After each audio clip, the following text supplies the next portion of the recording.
The 2022 season is over and we can finally make a top 10 worst drives of the year in 2022. Now I'm going to be making a best one, but I feel like the worst one should come out first. We're going to be starting from 10th. We'll have an honorable mention, but we're going to start from 10th down to 1. 10th being the least worst, 1 being the worst, if you get what I'm saying. Now, I made sure to try to have like every driver kind of included into this list. Now there's 20 drivers in the grid, so I can only put 10, but if you get what I'm saying, it's individual. It's not like, oh, Lance Stroll takes up 5 positions, Max takes 3, 2 takes Latifi, or something like that. If I was to make this list, honestly, Latifi would probably take from 10 to 1, but he is not.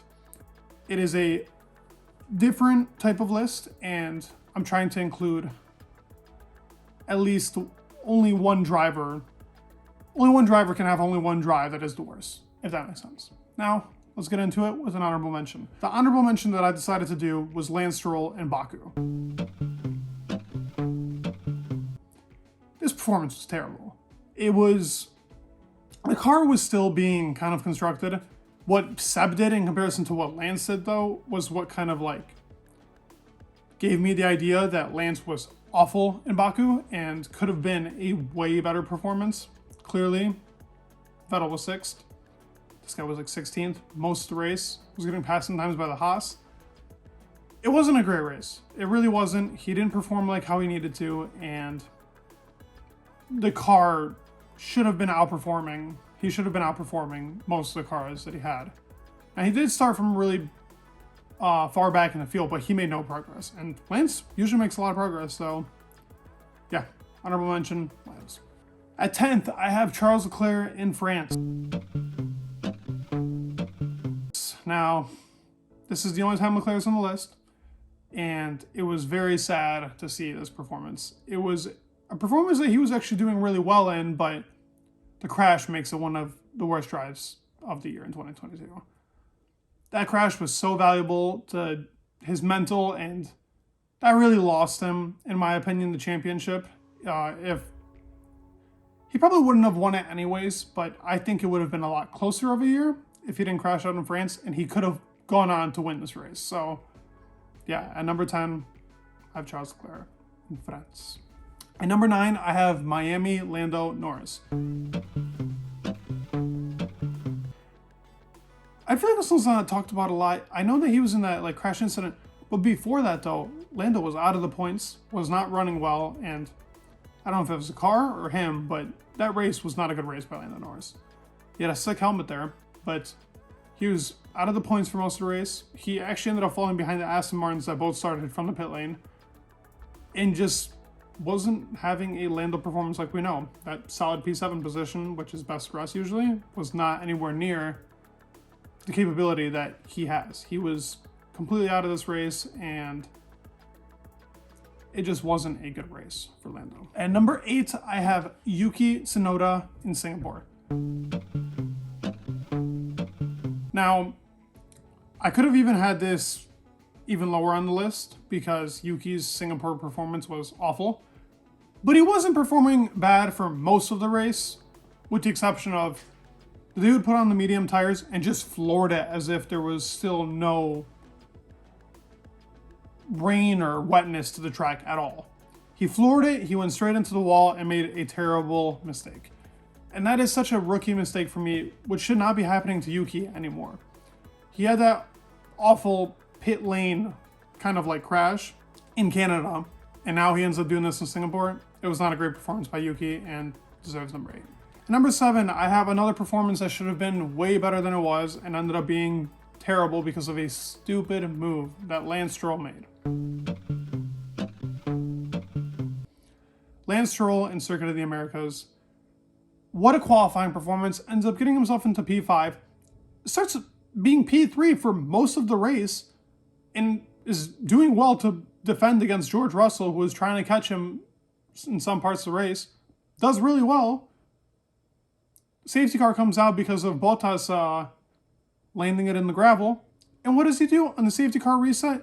He does a terrible last second move on his new-to-be teammates. I mean, I don't know. Maybe it should have been even lower than this. It was not a good performance by Lentz. At number 6, I have Max Verstappen. Yep, Max Verstappen is in the top 10 horse drives of the year.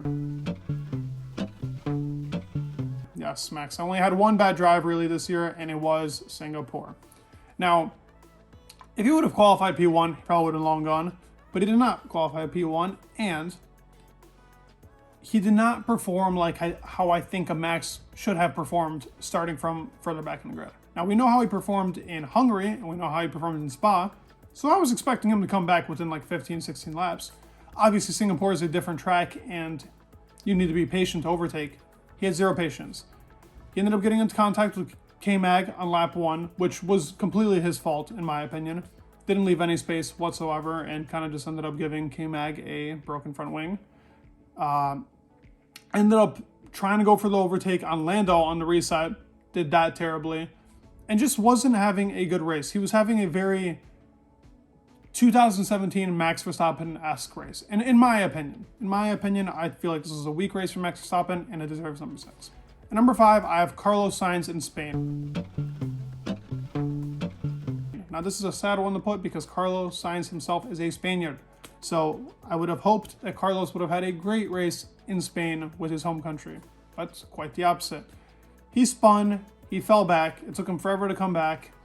He ended up giving himself damage onto the car, so that took him longer to come back in a race that he could have won. Charles Leclerc was ahead by like 30 seconds. It tells you where the Ferrari was on Spain and where the Red Bull was in Spain. And instead of Carlos grabbing his first win here, he spins out and does a terrible race. So P5 is deserving. At number 4, I have Lewis Hamilton in Imola. Now, this is a iconic performance because Max Verstappen lapped Lewis Hamilton. In a year where they were fighting back-to-back, Lewis got lapped. And I feel like Lewis would have had a better race if he would have just gone for a deep dive on Pierre Gasly rather than just sticking back behind them and playing the chicken game with them really all day. Now, I know the car wasn't performing there, but George Russell went from P10 to almost P4. Or was he P4? I think George Russell finished P4 while Lewis finished P14. It was a race of two tails, and Lewis Hamilton's worst driver there. At number 3, I have Mick Schumacher in Monaco. Now, oh man, that was an awful crash and a stupid way to crash. He was already completely beyond in points. There was no reason for him really to be pushing because he wasn't catching the cars anyways. So for him to just crash out and break the car in half, it was bad. It was bad to see this, and it was sad as a fan of Mick Schumacher to just see him crash again within 5 to 6 races. So, and break the car in half. At number 2, this one, some tugs at the heart. Daniel Ricciardo, Circuit of the Americas. This was such a horrible race by Daniel, and I don't know if he had the setup wrong, or I don't know what was going on with this race, but man, it was a bad race to watch as a Daniel Ricciardo fan. It was his worst race of the year, and arguably probably his worst race he's ever had. It was so bad. He had no pace. He was barely keeping up with Latifi in this race. It just wasn't a race to be proud of as a Daniel Ricciardo fan. I love Daniel, and I wish that he would have stayed in the sport, but McLaren sucks, and honestly, the car they've given him is not suited to his style, and that's sad to say, but this performance was awful, and it wasn't good on him. At number 1, we have the GOAT himself, Latifi. Now, Latifi could have dominated this list. Latifi could have been a worst drive merchant of 2022. But Latifi is number 1, and Mexico was his worst drive. Why was Mexico's worst drive? Let me tell you.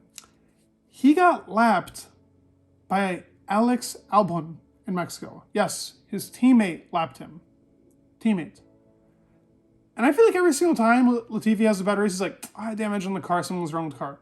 Buddy, your car isn't, not something's wrong with the car every race. You're the problem. You're the problem, clearly, for this type of thing. So, yes, Latifi at number 1 in Mexico is well-deserving of the worst drive of 2022. Now, you guys tell me your list. Are there any ones that I've missed? Are there any other drivers that you think should have been included into this list? Let me know down in the comments. Please leave a like, a subscribe. That would mean the world, and peace.